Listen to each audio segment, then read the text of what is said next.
ఓం శ్రీ గణేశాయ నమః. ఓం శ్రీ సరస్వతి నమః. ఓం శ్రీ గురుదత్తాత్రేయ నమః. ఓం శ్రీ లక్ష్మీనరసింహాయ నమః. 30 ఏప్రిల్ 2026 గురువారం యొక్క దిన విశేషము మరియు పంచాంగము. దిన విశేషం ఏంటంటే ఈరోజు నరసింహ జయంతి కాబట్టి నరసింహస్వామి ఆలయంలోకి వెళ్ళి అందుబాటులో ఉన్నటువంటి బిచ్చగాళ్ళకి కొంచెం శనగలు కొంచెం దక్షిణ ఇవ్వండి.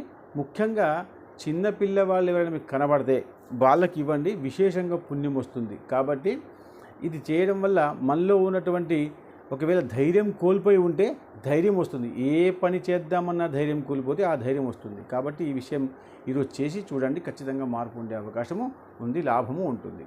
పంచాంగం ఏంటంటే స్వస్తి శ్రీ పరాభవనామ సంవత్సరము ఉత్తరాయణము వసంత ఋతువు వైశాఖ మాసము. ఈరోజు బ్రాహ్మీ ముహూర్తము తెల్లవారి 5 గంటల 3 నిమిషాల నుంచి తెల్లవారి 5 గంటల 47 నిమిషాల వరకు. ఈరోజు సూర్యోదయం ఉదయం 5 గంటల 35 నిమిషాలకి, సూర్యాస్తమయం సాయంత్రం 4 గంటల 14 నిమిషాలకి. ఈరోజు తిథి శుద్ధ చతుర్దశి, ఇది రాత్రి 8:11 వరకు ఉంటుంది. దాని తర్వాత మీకు పౌర్ణిమ వస్తుంది. వారము బృహస్పతి వాసర అన్నారు. నక్షత్రము చిత్తా నక్షత్రము, ఇది రాత్రి 1:26 వరకు ఉంటుంది. దాని తర్వాత మీకు స్వాతి నక్షత్రము వస్తుంది. ఈరోజు యోగము ఇది వజ్రం అనేటువంటి యోగము, ఇది రాత్రి 8:26 వరకు ఉంటుంది. దాని తర్వాత సిద్ధి అనేటువంటి యోగము వస్తుంది. దాని తర్వాత కరణము ఇది గరజకరణము, ఇది ఉదయం 7:52 వరకు ఉంటుంది.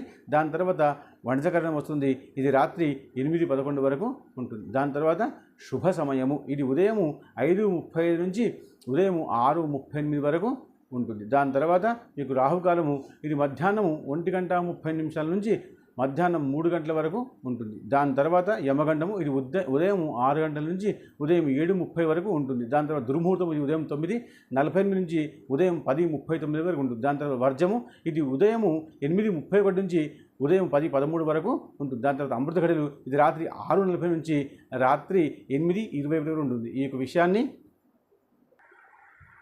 దయచేసి ఈ వీడియోని లైక్ చేయండి, షేర్ చేయండి, సబ్స్క్రైబ్ చేయండి, కామెంట్ చేయండి.